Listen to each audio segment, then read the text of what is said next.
পঞ্চম শ্রেণীর গণিত বইয়ের আজকের ভিডিওতে আলোচনা করব 13 অধ্যায়ের 145 পৃষ্ঠা।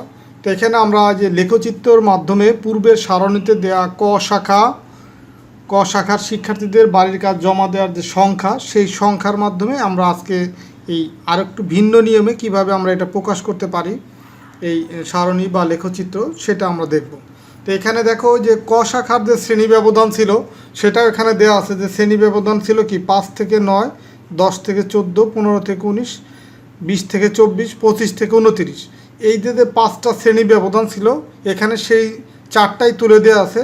এবং 5 থেকে 9 এই শ্রেণী ব্যবধানের ভিতরে তোমার বাড়ির কাজ জমা দিছে 2 জন, আর 10 থেকে 14 এই ব্যবধানের ভিতরে বাড়ির কাজ জমা দিছে 1 জন। তো এইভাবে করে এই কোন শ্রেণী ব্যবধানের ভিতরে কতজন বাড়ির কাজ জমা দিছে সেটা এখানে দেয়া আছে, সেই সংখ্যাগুলো। আর টোটাল ছাত্র সংখ্যা হচ্ছে কতজন? 18 জন। এখন এটা আয়ত লেখার মাধ্যমে আমরা কিভাবে প্রকাশ করতে পারি সেটা দেখব। তো এটা করার জন্য প্রথমে দেখো, আচ্ছা এখানে যে ঘরগুলো আছে দেখো, এইখানে শ্রেণী ব্যবধানটা নিচের দিকে দেওয়া আছে। এইখানে যে 5টা শ্রেণী ব্যবধান ছিল 5 থেকে 9, 10 থেকে 14, তো এই শ্রেণী ব্যবধানগুলো এই নিচের দিকে দেওয়া আছে। তো এইখানে এটা যেহেতু 5 থেকে শুরু হয়েছে, এই কারণে দেখো এই 0 থেকে 5 এইখানে এটা ফাঁকা আছে। দেন হচ্ছে 5 থেকে 9, 10 থেকে 14, 15 থেকে 19, 20 থেকে 24, আর 25 থেকে 29, এটা এইভাবে দেখানো আছে। আর এখানে দেখো 5 থেকে যে 9-9 পরের সংখ্যা কিন্তু 10 থেকে এটা শুরু হয়েছে, এই কারণে এই মাঝে কিন্তু কোনো গ্যাপ নাই বা ফাঁকা নাই।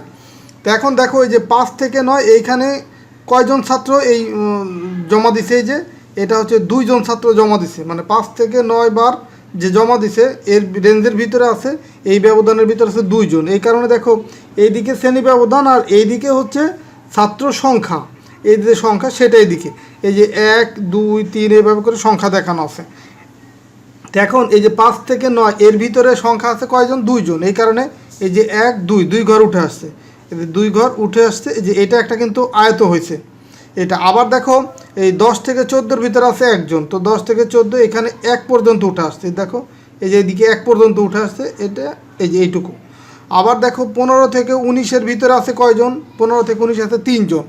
তো এই কারণে দেখো 15 থেকে 19 এই রেঞ্জের ভিতরে এই যে এই 3 পর্যন্ত গেছে, এটা দেখো এই যে এই বরাবর 3 আছে, তো 3 জন পর্যন্ত কি আবার এই যে নামছে। তো এইভাবে করে তোমার 20 থেকে 24-এর ভিতরে 5 জন, তো এই দেখো 1, 2, 3, 4, 5, এই যে 5 জন পর্যন্ত উঠে আসছে।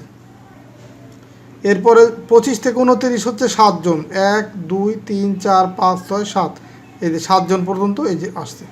তো এটাই হচ্ছে তোমার এই নতুন যে পদ্ধতি, এই পদ্ধতিতেও আমরা এই শ্রেণী ব্যবধান বা সংখ্যা এভাবে প্রকাশ করতে পারি। তো এখন এখানে এটা কিভাবে ড্রয়িং করছে সেটা সম্পর্কে একটু এখানে লিখে দেওয়া আছে যে আনুভূমিক অক্ষ বরাবর প্রতি 5 ঘর পর পর দাগ দিয়ে চিহ্নিত করি। তো অনুভূমিক কোনটা? এই যে এইটা হচ্ছে অনুভূমিক, এই যে এই ডান দিকে যে এটা এই লাইনটাকে বলা হয় অনুভূমিক। তো অনুভূমিক অক্ষ বরাবর এই 5 ঘর পর পর, দেখো 5 ঘর পর পর এই 0 থেকে 5, তারপরে এই 5 থেকে 9, 10 থেকে 14, এই 5 ঘর পর পর এই দাগ চিহ্নিত করি। খাড়া অক্ষ বরাবর শিক্ষার্থীদের সংখ্যা চিহ্নিত করি। এই যে সংখ্যা দেখো এই যে 1, 2, 3 এইভাবে সংখ্যাগুলো এই খাড়া অক্ষ বরাবর, এটা হচ্ছে খাড়া অক্ষ আর এটা হচ্ছে অনুভূমিক অক্ষ। তারপরে বলছে কি আয়ত ক্ষেত্র অঙ্কন করি যার প্রস্থে শ্রেণী ব্যবধান এবং উচ্চতায় শিক্ষার্থীর সংখ্যা থাকবে। তো এখানে কিন্তু সেটা দেওয়া আছে, প্রস্থে শ্রেণী ব্যবধান, এই অনুভূমিক এটাকে বলা হচ্ছে প্রস্থ, আর এইদিকে হচ্ছে উচ্চতার দিকে আছে কি ছাত্র সংখ্যা বা শিক্ষার্থীর সংখ্যা। তো মনে রাখতে হবে এই আয়ত লেখাগুলো পরস্পরের মাঝে কোনো ফাঁকা থাকবে না। ফাঁকায় যে একটু আগেও বললাম যে ফাঁকা কেন থাকবে না, দেখো যে 5 থেকে 9, তো 9-এর পরে আবার 10 যে সংখ্যা, 10 থেকেই তো এটা শুরু হয়েছে, তো এই কারণে কিন্তু আবার এর ভিতরে এই 9 আর 10-এর ভিতরে কোনো গ্যাপ নাই। আবার এখানে 14-তে শেষ হয়েছে, 15 থেকেই শুরু হয়েছে, এখানে 14 আর 15-এর ভিতরে কোনো গ্যাপ নাই।